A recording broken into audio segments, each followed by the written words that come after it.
कृष्ण भगवान की जय। श्रीमन नारायण भगवान की जय। राधे राधे, जय श्री कृष्णा।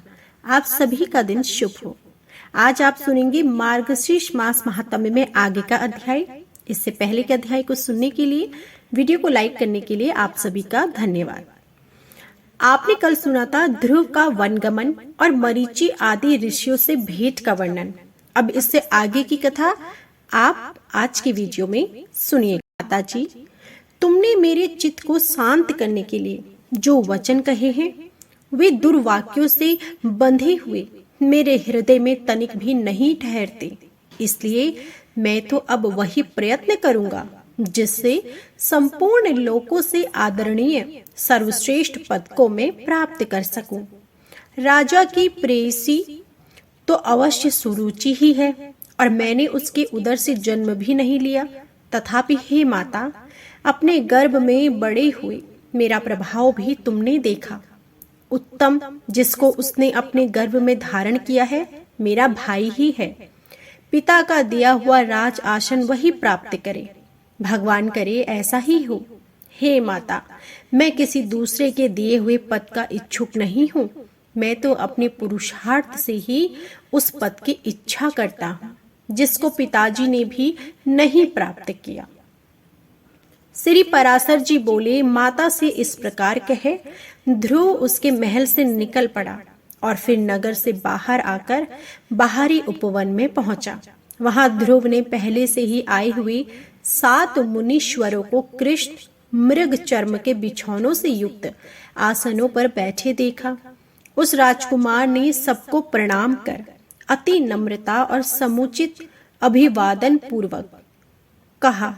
ध्रुव ने कहा, हे महात्माओं, मुझे आप सुनीति से उत्पन्न हुआ राजा उत्पानपाद का पुत्र समझे। मैं आत्मग्लानि के कारण आपके निकट आया हूं। ऋषि बोले, राजकुमार, अभी तो तू 4-5 वर्ष का ही बालक है। अभी तेरे निर्वेद का कोई कारण ही नहीं दिखाई पड़ता। तुझे कोई चिंता का विषय भी नहीं है, क्योंकि अभी तेरा पिता राजा जीवित है। और हे बालक, तेरी कोई इष्ट वस्तु खो गई हो तो ऐसा भी नहीं है, तथा हमें तेरे शरीर में कोई व्याधि भी नहीं दिख पड़ती। फिर बता, तेरी ग्लानि का क्या कारण है? श्री पराशर जी बोले, जब सुरुचि ने उससे जो कुछ कहा था वह सब उसने कह सुनाया। उसे सुनकर वे ऋषिगण आपस में इस प्रकार कहने लगे, अहो, छात्र तेज कैसा प्रबल है, जिससे बालक में भी इतनी अशंसा है कि अपनी विमाता का कथन उसके हृदय से नहीं टहलता। हे क्षत्रिय कुमार, इस निर्वेद के कारण तूने जो कुछ करने का निश्चय किया है, यदि तुझे रुचि हो तो वह हम लोगों से तू कह दे। और हे अतुलित तेजस्वी, यह भी बता कि हम तेरी क्या सहायता करें, क्योंकि हमें ऐसा प्रतीत होता है कि तू कुछ कहना चाहता है। ध्रुव ने कहा, हे द्विजश्रेष्ठ, मुझे ना तो धन की इच्छा है और ना ही राज्य की। मैं तो केवल एक उसी स्थान को चाहता हूँ जिसको पहले कभी किसी ने ना भोगा हो। हे मुनिश्रेष्ठ, आपकी यही सहायता होगी कि आप मुझे भली प्रकार यह बता दें कि क्या करने से वह सबसे अर्घमय स्थान प्राप्त हो सकता है। मरीचि बोले, हे राजपुत्र, बिना गोविंद की आराधना किए मनुष्य को वह श्रेष्ठ स्थान नहीं मिल सकता। अतः तू श्री अच्युत की आराधना कर। अत्रि बोले, जो परा प्रकृति आदि से भी परे हैं, वे परम पुरुष जनार्दन जिससे संतुष्ट होते हैं, उसी को वह अक्षय पद मिलता है। यह मैं सत्य सत्य कहता हूँ। अंगिरा बोली, यदि तू अग्र स्थान का इच्छुक है तो जिन अव्यय आत्मा अच्युत में यह संपूर्ण जगत ओतप्रोत है, उन गोविंद की तू आराधना कर। पुलत्स्य बोले, जो परब्रह्म परम धाम और पर स्वरूप है, उन हरि की आराधना करने से मनुष्य अति दुर्लभ मोक्ष पद को भी प्राप्त कर लेता है। पुलह बोले, हे सुव्रत, जिन जगतपति की आराधना से इंद्र ने अच्युतम इंद्र पद प्राप्त किया है, तो उन यज्ञपति भगवान विष्णु की आराधना कर। क्रतु बोले, जो परम पुरुष यज्ञ और योगेश्वर हैं, उन जनार्दन के संतुष्ट होने पर कौन सी वस्तु दुर्लभ रह सकती है? वशिष्ठ बोले, हे वत्स, विष्णु भगवान की आराधना करने पर तू अपने मन से जो कुछ चाहेगा वही प्राप्त कर लेगा। फिर त्रिलोकी के उत्तमोत्त स्थान की बात ही क्या है? ध्रुव ने कहा, हे महर्षि गण, मुझ विनीत को आपने आराध्य देव तो बता दिया, अब उनको प्रसन्न करने के लिए मुझे क्या जपना चाहिए यह भी बताइए। उस महापुरुष की मुझे किस प्रकार आराधना करनी चाहिए वह आप लोग मुझसे प्रसन्नता पूर्वक कहिए।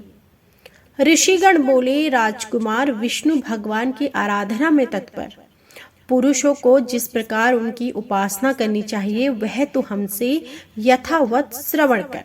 मनुष्य को चाहिए कि पहले संपूर्ण ब्रह्मांड विषयों से चित्त को हटाएं और उसे एकमात्र उन जग धार में ही स्थित कर दें।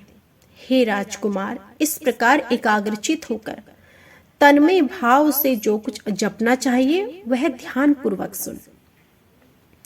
ओम हिरण्यगर्भ पुरुष प्रधान अव्यक्त शुद्ध ज्ञान स्वरूप वासुदेव को नमस्कार है।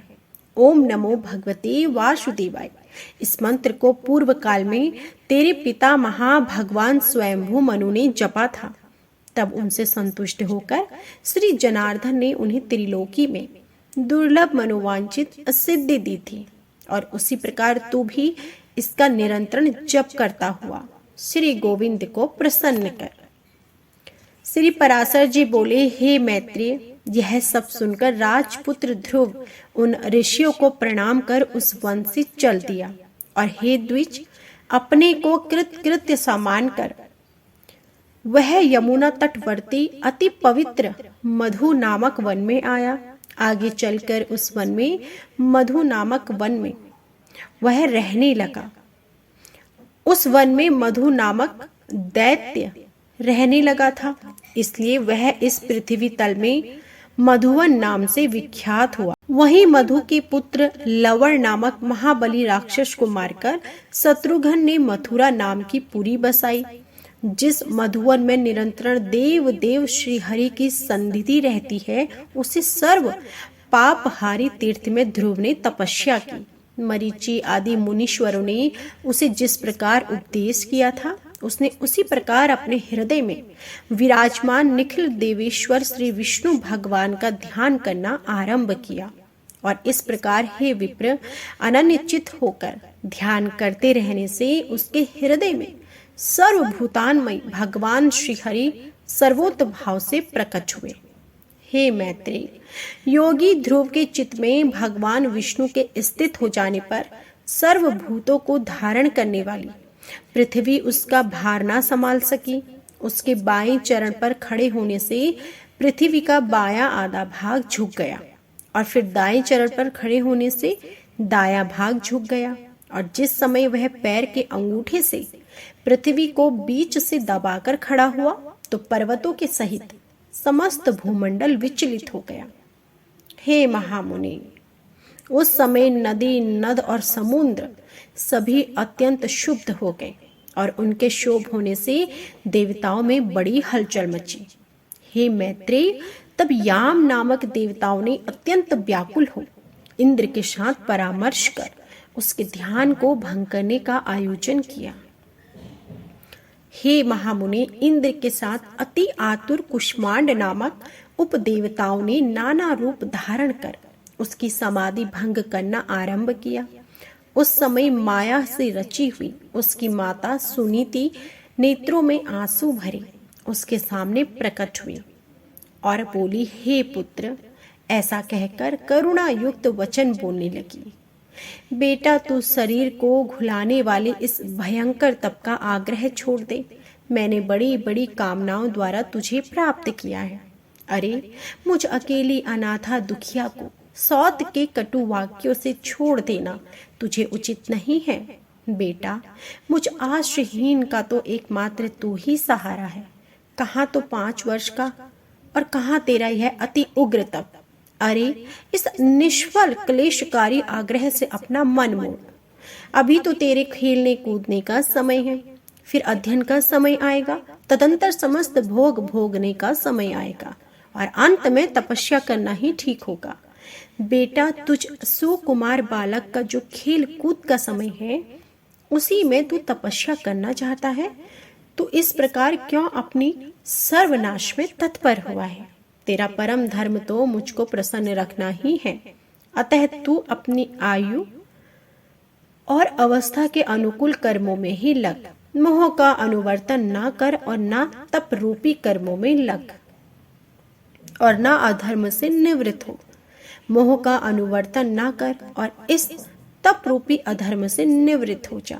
बेटा, यदि आज तू इस तपस्या को ना छोड़ेगा तो देख तेरे सामने ही मैं अपने प्राण छोड़ दूंगी। तो यह थी आज की संपूर्ण कथा। इससे आगे की कथा आप हमारी अगली वीडियो में जरूर सुनिएगा। आज की कथा पसंद आए तो प्लीज वीडियो को लाइक कीजिएगा, कमेंट बॉक्स में जय श्री हरि जरूर लिखिएगा। जय श्री हरि।